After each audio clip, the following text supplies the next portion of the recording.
प्रिय प्रशिक्षणार्थियों, BSc, BA, BEd, fourth year integrated Nirmal TT college की ऑनलाइन क्लासेज में आप सभी प्रशिक्षणार्थियों का हार्दिक अभिनंदन, स्वागत। मैं केपी शर्मा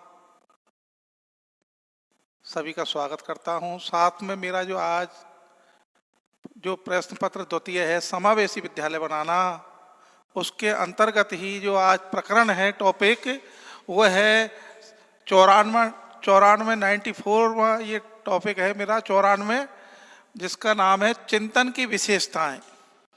मैंने आपको चिंतन का अर्थ वगैरह और ये बताया था चिंतन, और इसमें चिंतन जो है इसके बारे में मैंने पिछले उसमें बताया था कि चिंतनशील जो शिक्षण है उसमें क्या है, चिंतनशील शिक्षण में क्या होता है। तो देखिए, मैंने आपको बताया था कि जो चिंतन है इसमें ज्ञानात्मक जो पक्ष है, ज्ञानात्मक पक्ष की एक क्या है, ये मानसिक क्रिया है। देखिए, चिंतन एक ज्ञानात्मक पक्ष की एक मानसिक क्रिया है। मस्तिष्क के अंदर जो चिंतन चलता रहता है, समस्या का समाधान किस प्रकार ढूंढा जाए। चिंतन करने का मतलब है उसके बारे में सोचना, विचारना। चिंतन का मतलब होता है जो कोई समस्या उत्पन्न हो जाती है उस समस्या का समाधान ढूंढना। चिंतन के द्वारा मस्तिष्क में जो विचार हैं, कोई समस्याएं अकस्मात या अचानक आ जाती हैं, उन समस्याओं का समाधान ढूंढना ही चिंतन के द्वारा, चिंतन मनन के द्वारा ही समस्याओं का हल ढूंढा जाता है। और जो चिंतनशील हैं, जो विचारणीय हैं, जो आवश्यक हैं, उनके बारे में तो मैं आपको चिंतन की जो विशेषताएं हैं, इन विशेषताओं के बारे में आपको बताता हूं। लेकिन चिंतन और चिंतनशील शिक्षण के बारे में मैंने आपको कल बताया था। और चिंतन शब्द का प्रयोग इस क्रिया के लिए किया जाता है जो कि जो गुणा श्रृंखलाबद्ध जो विचार हैं, श्रृंखलाबद्ध क्या है, विचार हैं। अपने मस्तिष्क में जो श्रृंखलाबद्ध जो विचार हैं, उनकी लक्ष्य और उद्देश्य की प्राप्ति के लिए, लक्ष्य और उद्देश्य की प्राप्ति के लिए यह किया जाता है, प्रभावित होता है। और जब तक समस्या का समाधान नहीं होता है तब तक वो चिंतन क्रियाशील रहता है, चलता रहता है मस्तिष्क में। कोई समस्या उत्पन्न हो गई और उस समस्या का जब तक समाधान नहीं होगा तब तक वो चिंतन मस्तिष्क के अंदर चलता रहेगा। और समाधान जैसे ही समाप्त हुआ, अब उस समस्या से संबंधित जो भी है चिंतन है वो समाप्त हो जाता है। लेकिन और कोई समस्याएं आ जाती हैं तो वो समस्याएं पुनः वो चिंतन चलता रहता है। ये चिंतन है, चिंतनशील जो शिक्षण है, ये उच्च शिक्षण के उसमें आता है श्रृंखला में। और चिंतन समस्या के फलस्वरूप ही होता है। जैसे समस्या के फलस्वरूप चिंतन होता है, चिंतन के द्वारा जैसे ही चिंतन होगा तो चिंतन के द्वारा जो समस्या है उस समस्या के जो परिणाम कैसे आएंगे। मान लो आपने परीक्षा दे दी, परीक्षा देने के बाद में आप सोचें पेपर कैसा हुआ, कैसा नहीं हुआ, क्या होगा, क्या नहीं होगा, कितनी परसेंटेज बनेगी, क्या। आपके मन में ये चिंतन ही चलता रहता है। अब उसके बाद में भी आपके मन में चिंतन ये रहता है कि ऐसा रिजल्ट आ गया लेकिन मेरी परसेंटेज कम रह गई। और भी कई चिंतन आपके मन में चलते रहते हैं कि काश मुझसे ज़्यादा परसेंटेज उसकी बन गई, जबकि वो पढ़ने में मुझसे, मैंने उसको हेल्प की थी, या मैं मुझसे ऐसे आगे। लेकिन चिंता ये क्या है, आपस में एक परिणाम का क्या है, परिणाम स्वरूप होता है समस्या के। जैसे समस्या का परिणाम होता है उसके बाद में ये चिंतन चलता रहता है। और चिंतन समस्या समाधान का कारक है। चिंतन क्या है, समस्या जो समाधान है उसका एक कारक है, फैक्टर है। चिंतन समस्या समाधान का एक कारक के रूप में भी इसको पहचाना जाता है चिंतन को। चिंतन को समस्या की समाधान, जो समस्या समाधान है उसके कारक के रूप में भी ये कार्य करता है। इसकी एक विशेषता है ये भी। पहली विशेषता मैं आपको करीब 10-12 विशेषता बताऊंगा इसके बारे में। तो सबसे पहले चिंतन की जो विशेषता है कि चिंतन समस्या के फलस्वरूप होता है। चिंतन सबसे पहले इसकी जो विशेषता है वो फलस्वरूप होता है, और चिंतन समस्या समाधान का एक कारक के रूप में कार्य करता है। किसके रूप में कार्य करता है साहब? कारक के रूप में कार्य करता है। उसके बाद में भी चिंतन एक जटिल मानसिक प्रक्रिया है। देखिए, चिंतन एक जटिल, कठिन मानसिक, चिंतन एक जटिल मानसिक प्रक्रिया है। क्या है साहब? प्रक्रिया है ये चिंतन। ये भी इसकी विशेषता है कि चिंतन एक जटिल मानसिक प्रक्रिया, ये भी इसकी विशेषता है। नंबर 4 जैसे अपन चलेंगे तो 4 में भी देखिए, चिंतन से व्यक्ति की समस्या का, देखिए चिंतन से व्यक्ति की समस्या, चिंतन से व्यक्ति की समस्या का प्रत्यक्षीकरण कारक, प्रत्यक्षीकरण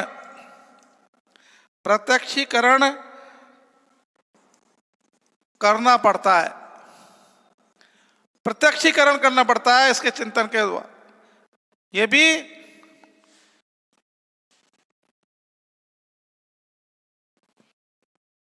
या करना पड़ता है या करना आता है, करना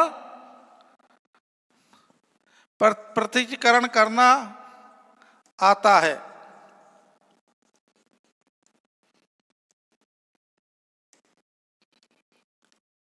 देखिए, जो चिंतन है इससे व्यक्ति की जो समस्या का प्रत्यक्षीकरण करना आ जाता है। इससे प्रत्यक्षीकरण वो अपने उसमें प्रत्यक्ष रूप से उसको बताता है कि मैंने ये चिंतन मनन करने के बाद में समस्या आई थी और समस्या का ये समाधान हुआ था, और ये प्रत्यक्षीकरण उसके करना आ जाता है।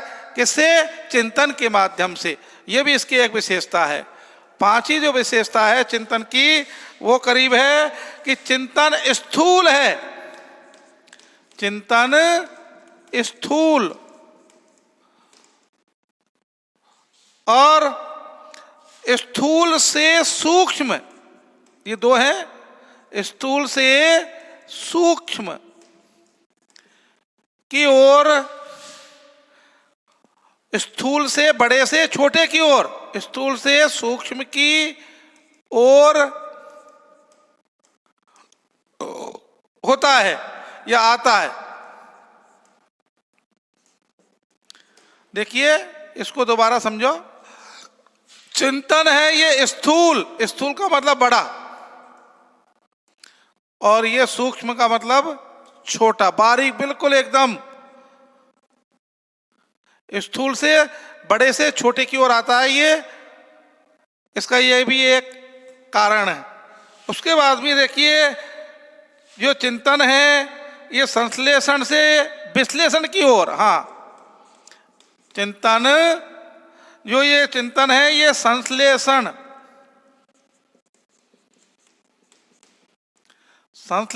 से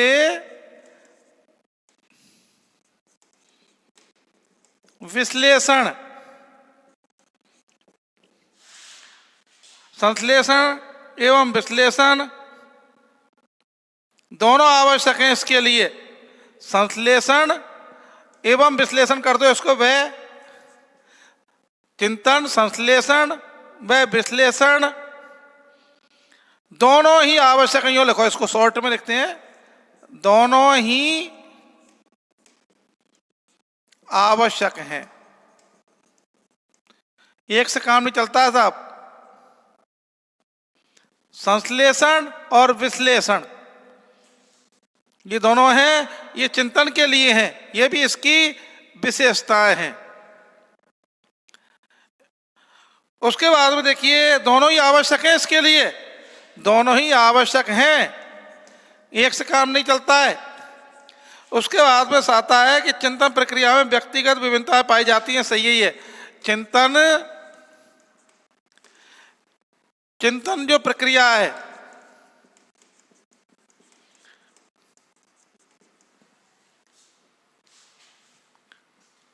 क्या चीज? चिंतन वो हमारा कीदी के पाठक जी के सामने वहां देखो चिंतन जो प्रक्रिया है, ये चिंतन प्रक्रिया है। चिंतन रुकावट के लिए थोड़ा खेद।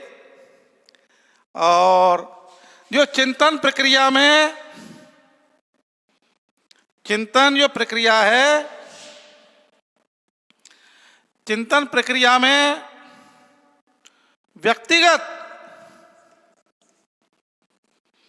व्यक्तिगत विभिन्नताएं पाई जाती हैं।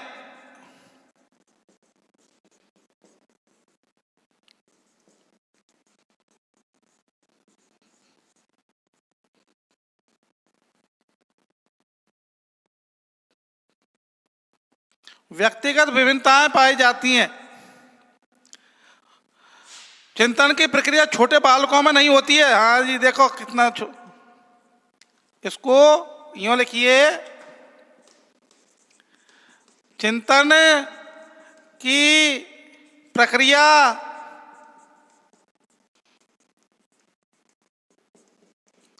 छोटे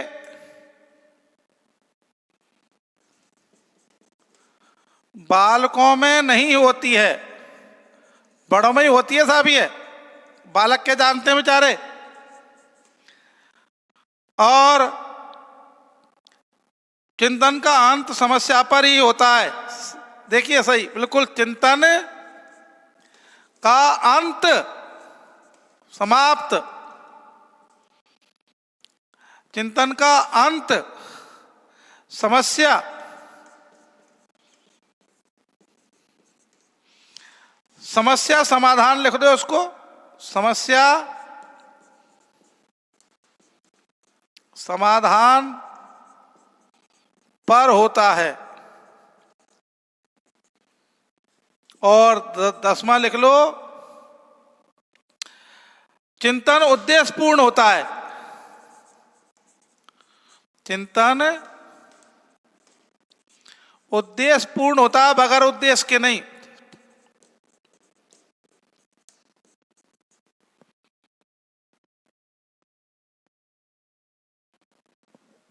अच्छा 10, 1 2 लिख देता हूं, 11। चिंतन व्यक्ति को क्रियाशील बनाता है, क्रियाशील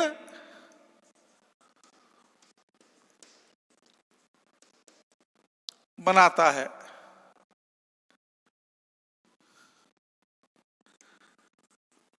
और देखिए ये करीब मैंने आपको 11, 12वां अभी 1 2 और देखता हूं अभी कहीं। तो देखिए चिंतन ये संश्लेषण विश्लेषण दोनों ही होता है, ये तो है ही इसका। लेकिन ये व्यक्ति को वो बनता है, प्रत्येक परिस्थिति के अनुसार चिंतन की प्रक्रिया अलग अलग होती है। हाँ ये भी है, प्रत्येक परिस्थिति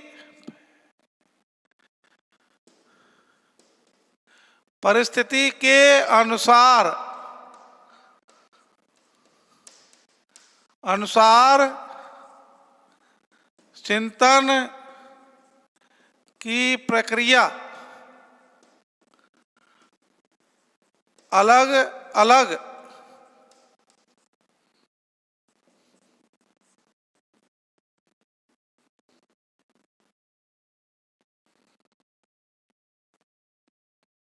अलग अलग होती है। प्रत्येक जो परिस्थितियां हैं, जैसी परिस्थिति होती है उस परिस्थिति के अनुसार ही चिंतन की जो प्रक्रिया है वो अलग अलग होती है, एक साथ नहीं होती है, सब अलग अलग होती है। तो ये करीब चिंतन की विशेषताएं हैं 12। तो इसके बारे में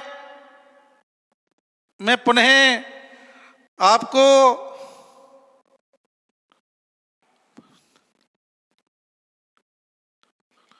तो देखिए, सबसे पहले आता है चिंतन समस्या के फलस्वरूप होता है। ये बिल्कुल सही है।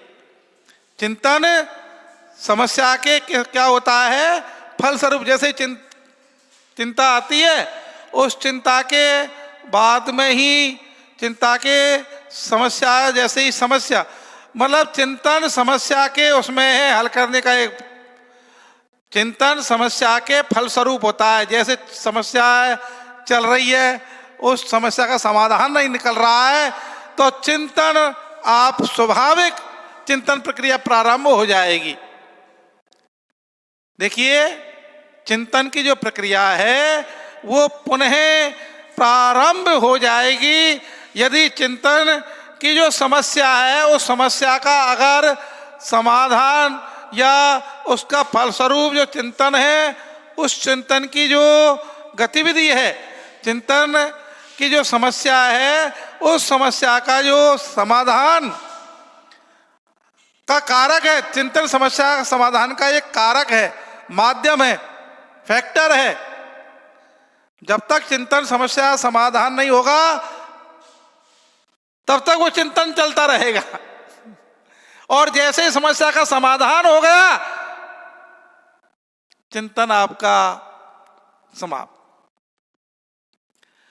तो सबसे पहले मैं आपको चिंतन की जो विशेषता है, तो चिंतन समस्या के फलस्वरूप होता है।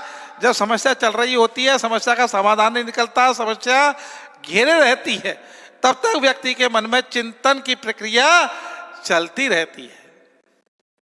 उसी प्रकार चिंतन समस्या समाधान का एक कारक है, फैक्टर है।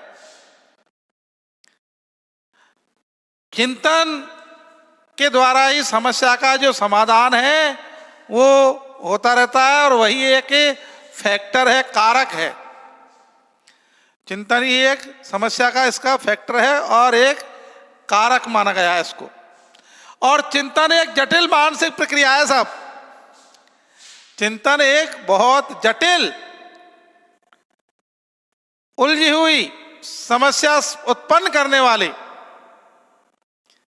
चिंतन, जब तक समस्या का समाधान नहीं होगा जब तक चिंतन चलता रहेगा। इसलिए जटिल प्रक्रिया है, ये कठिन प्रक्रिया है। अगर चिंतन मनन हो गया तो समस्या का समाधान निकल गया, और चिंतन मनन नहीं हुआ, चिंतन चलता रहा, समस्या का समाधान, तो ये भी एक क्या है? प्रक्रिया है, जटिल प्रक्रिया है साहब, ये कठिन। और चिंतन से जो व्यक्ति की समस्या का प्रत्यक्षीकरण करना आता है व्यक्ति को, चिंतन के माध्यम से व्यक्ति को प्रत्यक्षीकरण करना आता है समस्या का। जो भी समस्या है उस समस्या का समाधान तो होता ही है, लेकिन समस्या के समाधान के साथ में ही उस समस्या का प्रत्यक्षीकरण करना भी आता है। उसके बाद में देखिए, चिंतन है ये स्थूल से सूक्ष्म की ओर प्रभावित होता है। देखिए, चिंतन ये स्थूल, विशाल, बड़ा से सूक्ष्म, बारीक, छोटा की ओर होता है। ये नहीं कि छोटी समस्या से बड़ी समस्या की ओर। चिंतन हमेशा बड़ा, जो विशाल है उससे सूक्ष्म की ओर, सूक्ष्म स्थूल से, और ये सूक्ष्म की ओर प्रभावित होता है। चिंतन में देखिए संश्लेषण और विश्लेषण। चिंतन में जो संश्लेषण व विश्लेषण दोनों ही आवश्यक होते हैं, किसी एक से कार्य नहीं चलता है। चिंतन के लिए दोनों का ही होना अति आवश्यक है। वे एक दूसरे के चिंतन संश्लेषण व विश्लेषण दोनों ही इसमें आवश्यक होते हैं। और चिंतन की जो प्रक्रिया है ये इसमें व्यक्तिगत विभिन्नताएं भी पाई जाती हैं। हर व्यक्ति के चिंतन की अलग अलग प्रक्रिया है, ध्यान देना। चिंतन की हर व्यक्ति की अलग अलग प्रक्रिया है। कोई तो इसको हल्के में ले लेता है, कोई इसको बहुत गहराई में डीपली ले जाता है। चिंतन और जो डीपली लेते हैं उनकी समस्या का समाधान निकालने का वो प्रयास करते हैं। चिंतन के द्वारा इसमें दोनों ही प्रकार की जो प्रक्रिया है, व्यक्ति की जो विभिन्नताएं हैं उन विभिन्नताओं के आधार पर चिंतन की प्रक्रिया पाई जाती है। तो देखिए, जो चिंतन प्रक्रिया में विभिन्नताएं पाई जाती हैं व्यक्तिगत विभिन्नता के आधार पर। प्रत्येक व्यक्ति की सोच अलग अलग है और प्रत्येक व्यक्ति की समस्या भी अलग अलग है। जब समस्या जब अलग अलग है तो चिंतन भी अलग अलग है। इसलिए व्यक्ति की जो विभिन्नताएं हैं, व्यक्तिगत जो विभिन्नता है, व्यक्तिगत विभिन्नता के कारण चिंतन की यह प्रक्रिया, व्यक्तिगत विभिन्नताएं पाई जाती हैं। और चिंतन की जो प्रक्रिया है वह छोटे बालकों में नहीं होती है। छोटे बालक तो बड़े ही मस्त रहते हैं, बिल्कुल नो टेंशन।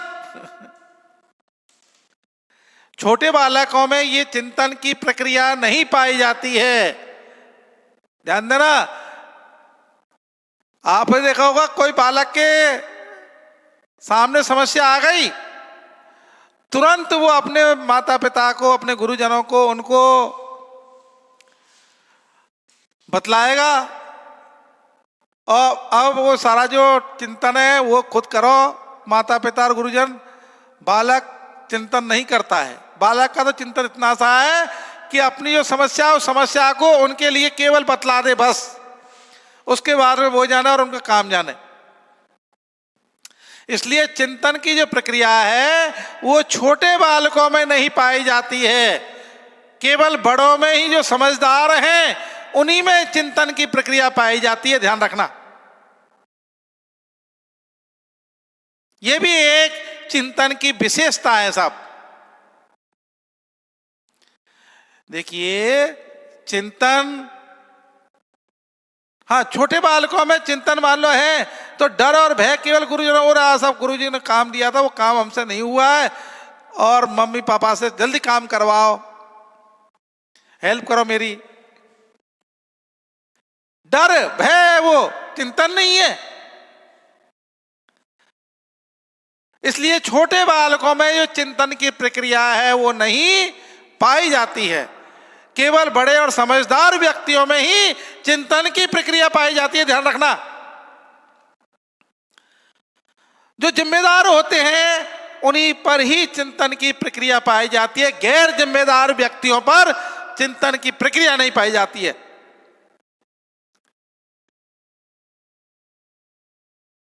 आपने देखा होगा गरीब, मजदूर, भिखारी, पागल, चिंतन की प्रक्रिया उन लोगों में कम पाई जाती है क्योंकि वो तो उनका जीवन ही कष्ट में है, उनका जीवन ही समस्याओं से ग्रस्त है। इसलिए उनकी चिंतन, वो आदी हो जाते हैं उस चीज के, समस्याओं के। उस समस्याओं के आदी होने के कारण उनमें वो चिंतन की प्रक्रिया भी आदी होने के कारण कम हो जाती है और वो चिंतन नहीं करते। नो टेंशन, रोज का काम है हमारा तो ये, ध्यान रखना। इसलिए मैंने पहले ही बताया था, व्यक्तियों में विभिन्नता के कारण चिंतन की प्रक्रिया होती है। व्यक्तिगत विभिन्नताओं के कारण जितना जिम्मेदार आदमी होगा उसकी चिंतन की प्रक्रिया उतनी ही अधिक होगी, और जितना कम जिम्मेदार आदमी होगा उसकी चिंतन की प्रक्रिया भी कम होगी। इसलिए जो व्यक्ति की विभिन्नताएं हैं उन विभिन्नताओं के कारण ही चिंतन की प्रक्रिया पाई जाती है। यह भी एक चिंतन की विशेष। लेकिन मैं आपको यहाँ जो बात कर रहा हूं वो चिंतन की प्रक्रिया केवल शिक्षण से संबंधित, मैं शिक्षण से संबंधित जो चिंतन की समस्याएं हैं उनकी ओर आपका ध्यान आकर्षित करता हूं। समाज में तो हर तरह की चिंतन है, हर तरह की समस्याएं हैं, लेकिन मैं यहाँ जो सिलेबस के अनुसार केवल उन चिंतन जो शिक्षण है उसी की ओर आपकी चिंतन की विशेषता है। जो चिंतन शिक्षण चिंतनशील शिक्षण है उनकी विशेषताओं के बारे में ही आप सभी का ध्यान आकर्षित करता हूं।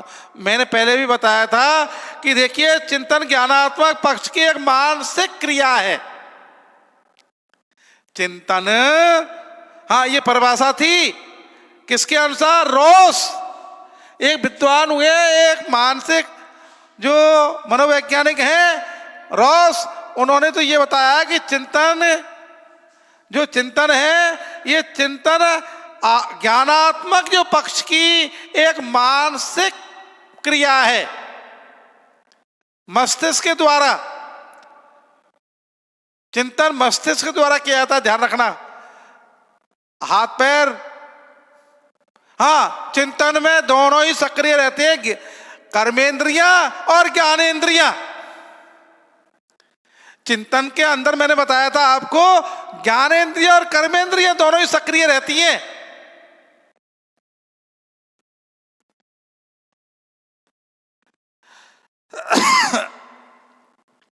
और चिंतन तब तक चलता रहता है जब तक कि समस्या का समाधान नहीं हो जाए। चिंतन तब तक चलता रहता है जब तक कि उस समस्या का कोई समाधान नहीं हो जाए, तब तक वो चिंतन की प्रक्रिया चलती ही रहती है। तो मैं आपको बता रहा था चिंतन की जो प्रक्रिया है वो छोटे बालकों में नहीं, में ही पाई जाती है। और चिंतन का अंत समस्या समाधान पर ही होता है। अंत, इसका जो अंत है वो कब होता है? समस्या का समाधान होने पर चिंतन का अंत हो जाता है। लेकिन जैसे ही दूसरी समस्या आती है पुनः चिंतन प्रारंभ हो जाता है।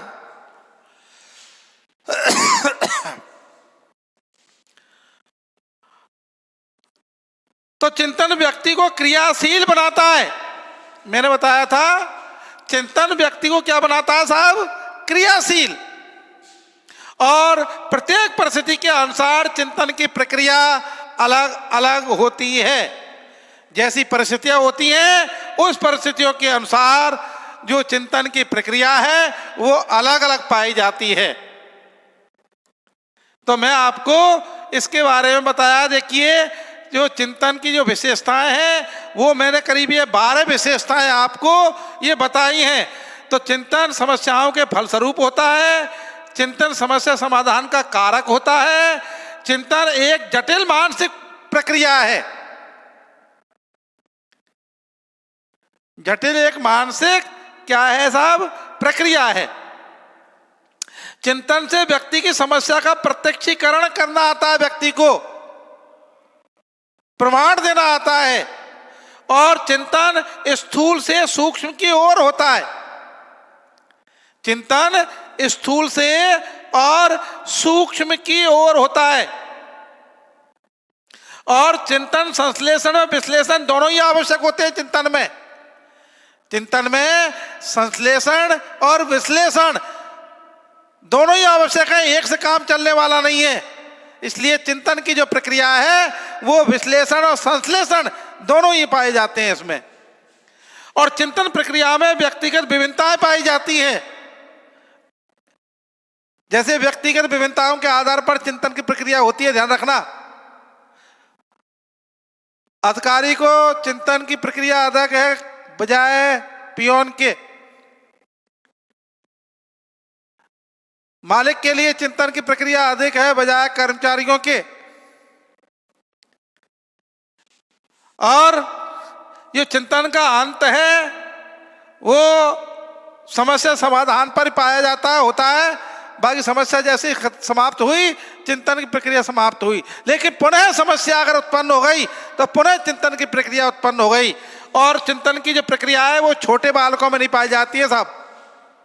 केवल जिम्मेदार और बड़े व्यक्तियों में ही चिंतन की प्रक्रिया पाई जाती है। बालक तो मस्त प्राइमरी जो सेक्शन के बालक हैं उनमें चिंतन की प्रक्रिया कम पाई जाती है, और सीनियर हायर सेकेंडरी कॉलेज स्तर के जो छात्र हैं उनमें चिंतन की प्रक्रिया अधिक पाई जाती है।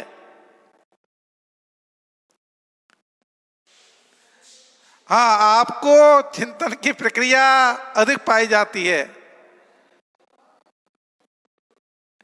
इसके बाद में देखिए, चिंतन उद्देश्य पूर्ण होता है। चिंतन का उद्देश्य होता है, बगैर उद्देश्य के कोई चिंतन नहीं किया जाता, ध्यान रखना। चिंतन उद्देश्य पूर्ण होता है, एम्स होता है उसका कुछ न कुछ, बगैर उद्देश्य के चिंतन नहीं होता है। और उद्देश्य भी समस्या उत्पन्न होने पर उद्देश्य पूरा नहीं होता है, ध्यान रखना। जैसे समस्या अगर आ गई, हमारा उद्देश्य है इंटीग्रेटेड कोर्स करना, उद्देश्य है आपका अध्यापक बनना, और समस्या ये आ गई साहब आप नियमित नहीं आ रहे हैं, कोई ना कोई बाधाएं आ जाती हैं, बीमार हो जाते हैं, कोई किसी प्रकार का कोई ये समस्याएं आ जाती हैं, तो बड़ा टेंशन हो जाता है, चिंतन हो कि अब क्या करें क्या नहीं करें। ये क्या है, अलग अलग, किसी के घर की परिस्थिति ऐसी है, किसी के साधना आने आवागमन में परेशानी है, कोई भी हर तरह के कोई नहीं कोई समस्या निश्चित है। और जैसे ही समस्या उत्पन्न होती है वैसे ही चिंतन की प्रक्रिया प्रारंभ हो जाती है, और जैसे ही समस्या का समाधान हुआ नहीं, चिंतन समाप्त हुआ नहीं, तो उद्देश्य पूर्ण होता है चिंतन सब। इसी प्रकार से चिंतन को व्यक्तिगत क्रियाशील बनाता है, और प्रत्येक परिस्थिति के अनुसार चिंतन की प्रक्रिया अलग अलग होती है, समान नहीं होती है। प्रत्येक व्यक्ति की जो प्रक्रिया है वो व्यक्तिगत उस पर अलग अलग होती है, समान नहीं होती है। तो मैंने आपको ये करीब 12 चिंतन की विशेषता बताई है। अब समय अभाव के कारण मैं यहीं मेरे इसको विराम देता हूं। आपके लिए शुभ आशीष और धन्यवाद। Thank you.